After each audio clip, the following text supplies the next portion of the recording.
Hello, everybody.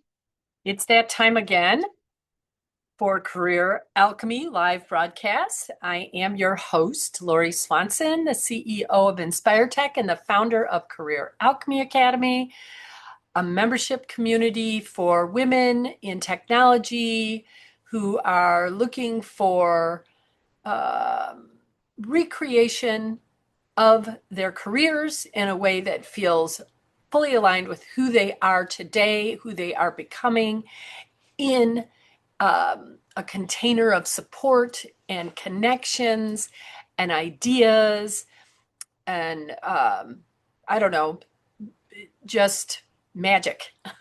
We're talking about alchemy, and it's today's conversation that I want to have. I guess it's a one-sided conversation at this point, but I always welcome your DMs after these if you have questions, and absolutely if you want to schedule a call with me and talk about where you're at with your career, where you're thinking about going with it, the roadblocks, and how I might be able to help you, and or the community inside of Career Alchemy Academy might be just the support you're looking for.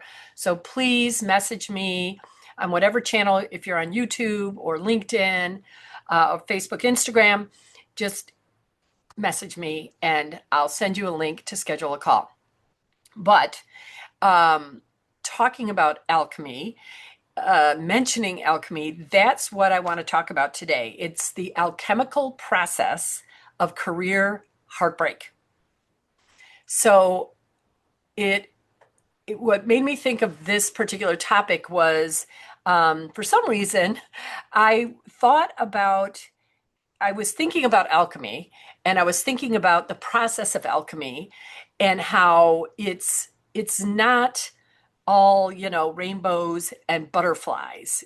It's painful in some ways. It's, you know, it's like the phoenix rising out of the ashes experience, right? And so I was thinking about some of my past, what I would call alchemical processes, alchemical events that I had gone through that had taken me from who I was to someone different, stronger, wiser. Um, but that process in the middle, I have to say, I can see why we love to stay in our comfort zone sometimes.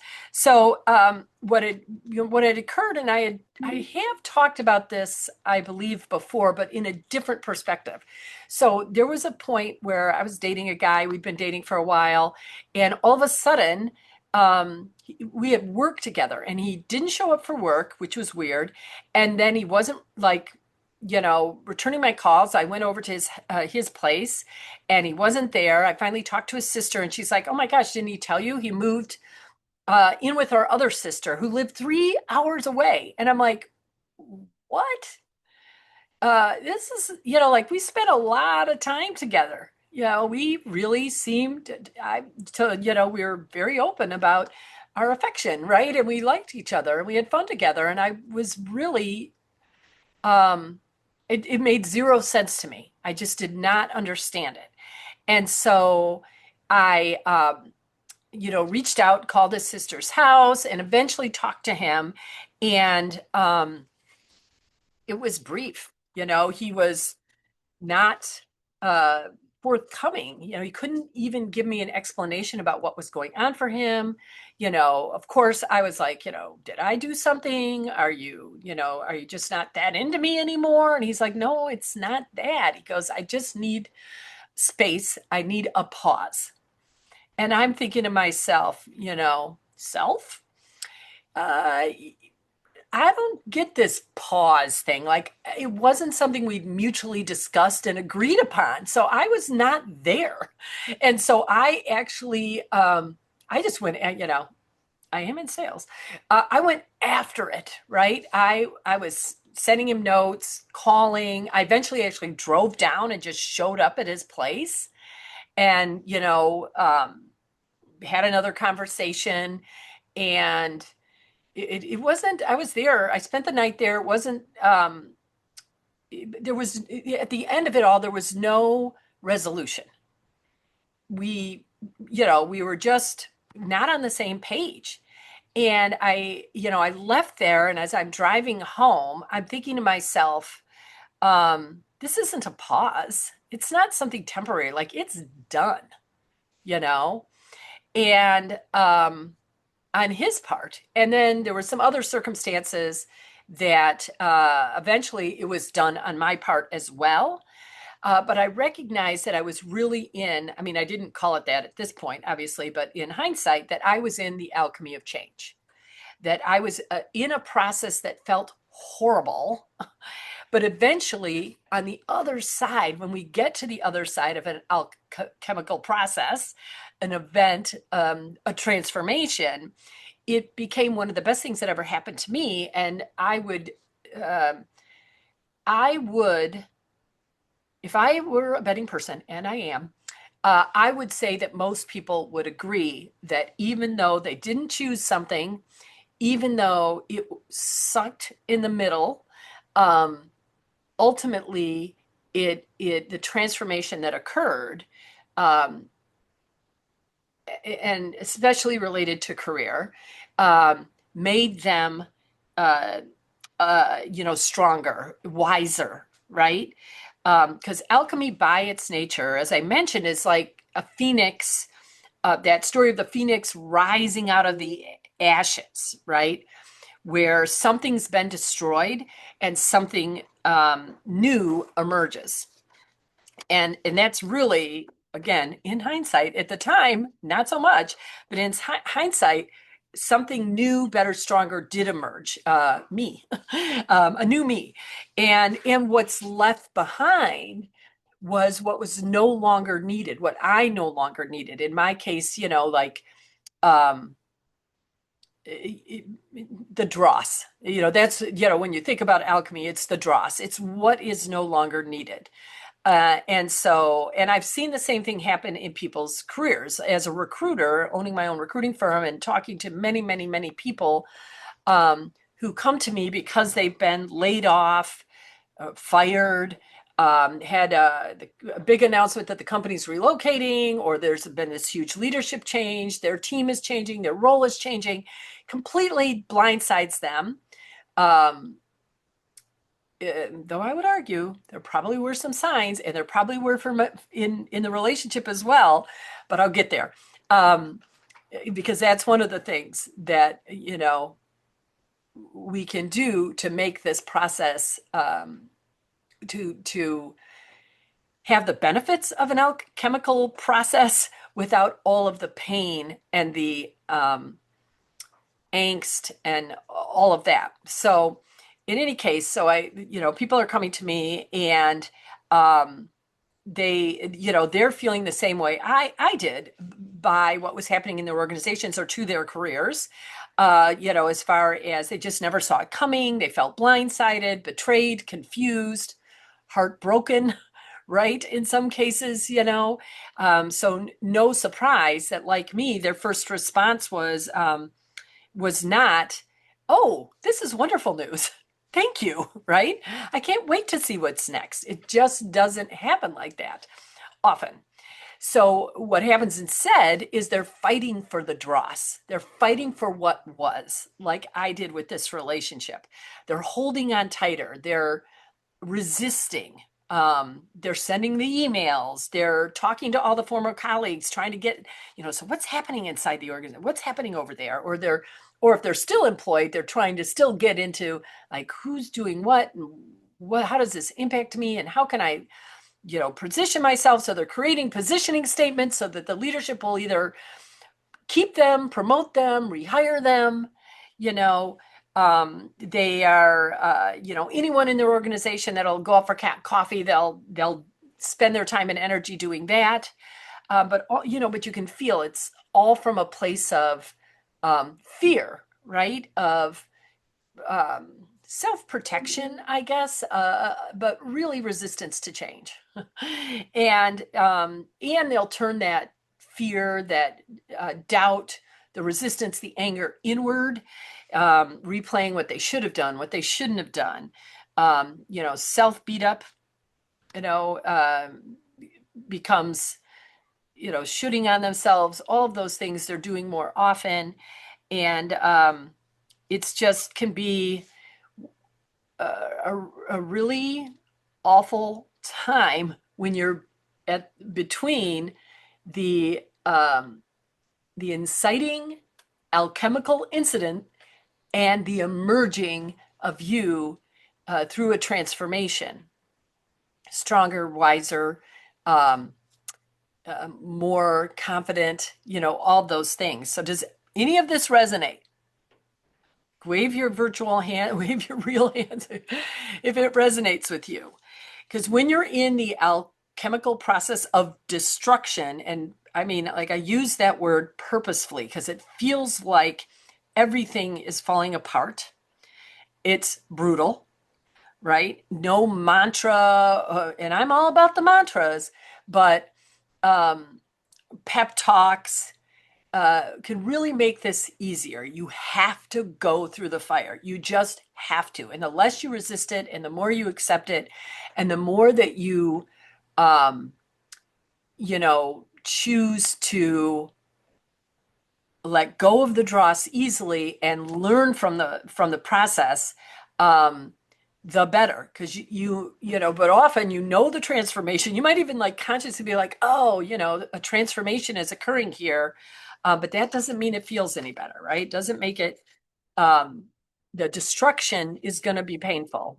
It's just, the degrees of painfulness. Like there are ways to reduce that, but still that's the fire that's forging you, right? That's strengthening you, that's creating greater clarity for you.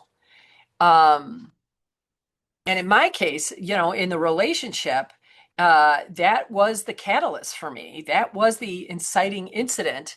And I did many things. That was my first real foray into therapy. That was when I began, in reflection, I'm like, I did have some signs that some stuff was going on with him. But I didn't really, address it. I avoided, any small and big elephants in the room, just crossing my fingers.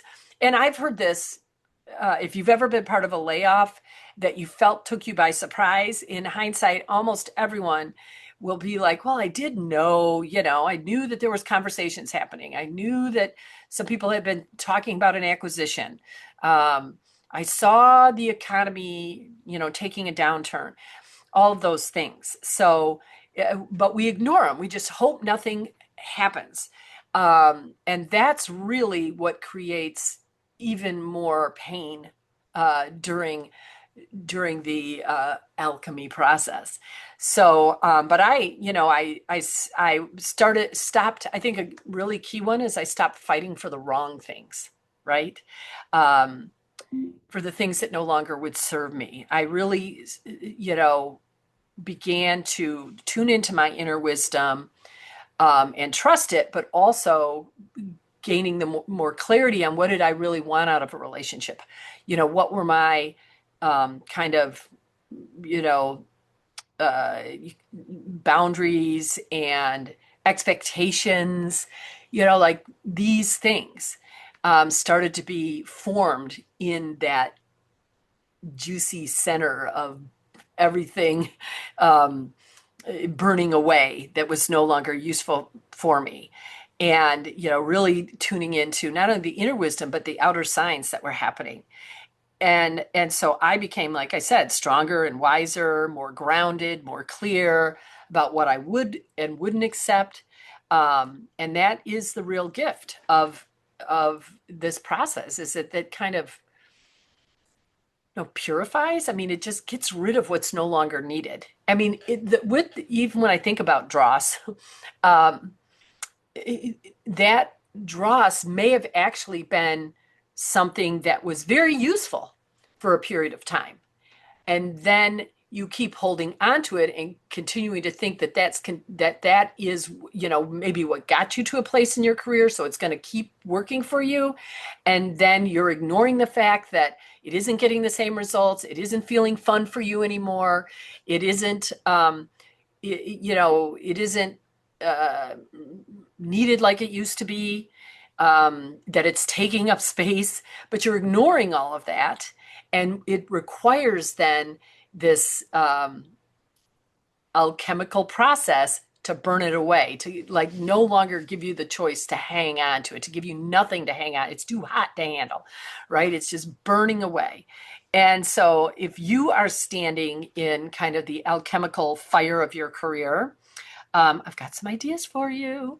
Uh, I, you know, I think about, okay, so what are some things that in reflection, what I could have done? What are some things that I can offer you if you're feeling that same way? You're feeling like this took me by surprise, or even if you're like, okay, I've been like an ostrich in the sand a little bit. I am aware, I do know that I need to start the job search, that I need to start having some conversations inside of my organization to start repositioning myself. Like there's some actions that I really should be taking that I've been avoiding. Um, these are things that I think might help you, my ideas. So the first one is what I call the burning ball. So no surprise, but I really want you to name the dross. What are those things that you need to let go of? What are those skills that no longer are serving you? What are those um, in checking in with yourself is really important to see what feels expansive and exciting and what doesn't anymore. And it really requires us to challenge the idea that because it worked for us, it's still worth holding on to. Like it's a big deal to let go of some of, like managing a team where they just don't need as many managers inside your organization, but your individual contributions can be very powerful for them if you're willing to let go of that, not just for the organization, but you're also noticing that, that the team has been very draining for you.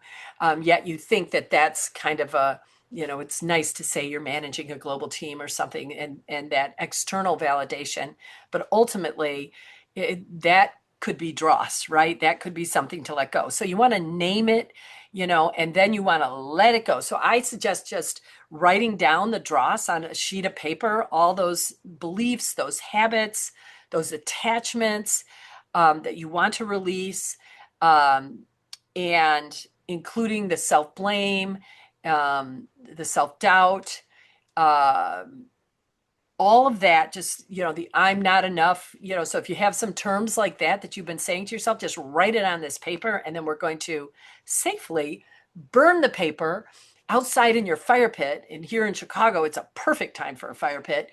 And just burn it, just let it go, and say something like, you served me very well, or you didn't serve me at all, and I'm no longer, but I'm being called to something new.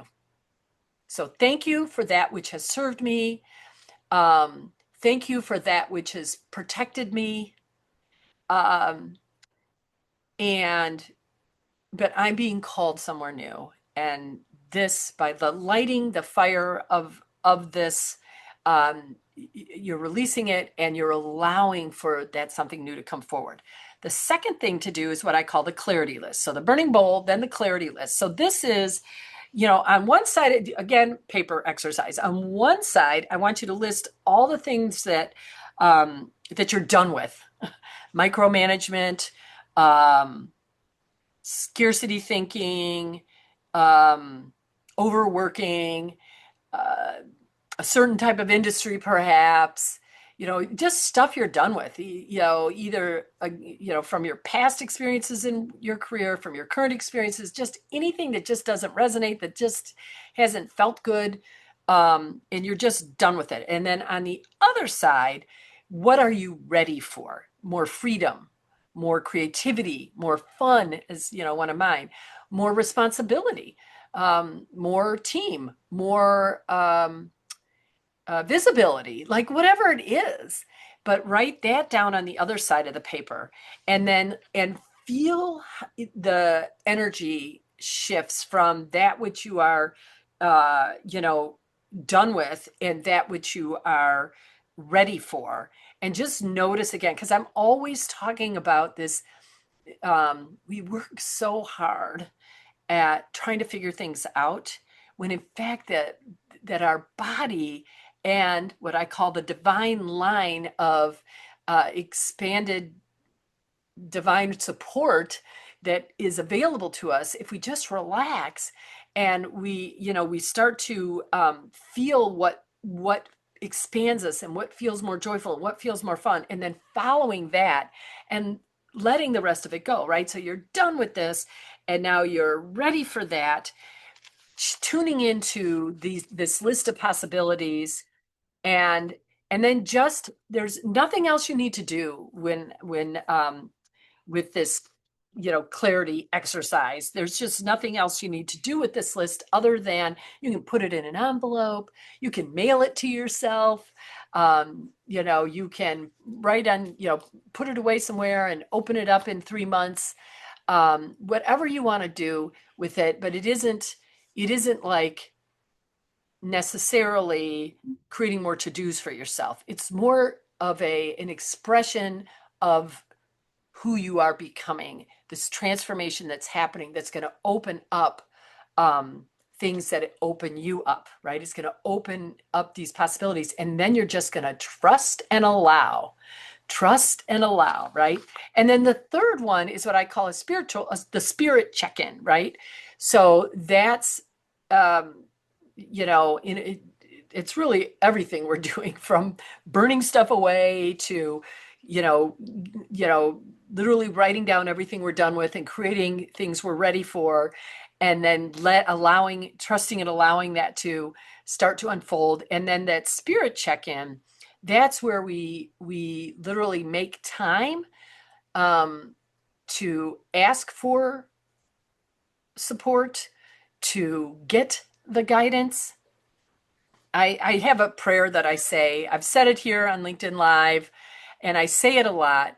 And it came from someone who had had a near-death experience. They heard this in their communication when they were, technically dead, scientifically dead, but their spirit lives on, right? And it's traveling here. And I've just modified it to what feels more right for me.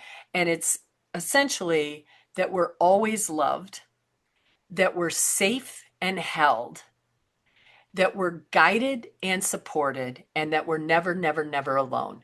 And when I think about the guided and supported part to this third idea, the burning bowl, the clarity list, and now this sort of spiritual check-in with your higher self, that you will be guided somewhere.